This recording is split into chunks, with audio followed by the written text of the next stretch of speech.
संसार के जो विषय हैं इनसे हमारा कोई संबंध नहीं है ना। वर्तमान में श्री कृष्ण से विमुख होने के कारण ही मेरी यह दुर्दशा उपस्थित हुई है। जो संसार में मैं दुख भोग रहा हूँ वास्तव में यह दुख मुझे क्यों हो रहा है?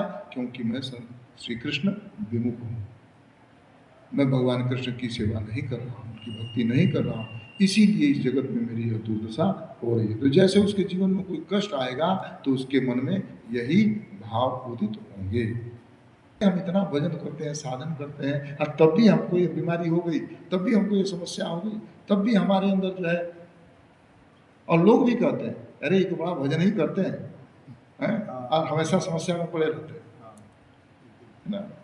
तो लोग तो खैर कहते हैं, उनको समझ में नहीं है, लेकिन हम भी जो है वही बात 10 लोग कह दें तो हमारे भी मन में वही चल रहा है कि हाँ वो बात तो सही कह रहा है, बात तो सही कह रहा हूँ, हमारे इतना तो बड़ा भक्त कोई है नहीं, अब फिर भी देख रहे हैं कि हमारे जीवन में खाली संकट ही संकट है। लेकिन ऐसा साधक जो कि निरपराध होकर के भगवान का नाम ले रहा है, वह यही सोच रहा है कि वर्तमान जड़ यंत्रिता अवस्था कृष्ण बहिर्मुख दोषेण मम दुर्दशा, यह जो मेरी दुर्दशा है वास्तव में श्री कृष्ण बहिर्मुख होने के दोष के कारण है,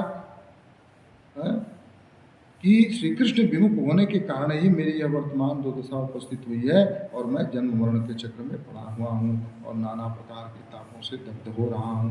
और अब मैंने श्री गुरु वैष्णव की कृपा से यह समझ लिया है कि भगवत भक्ति के साधन के द्वारा ही मेरी विमुखता दूर हो सकती है।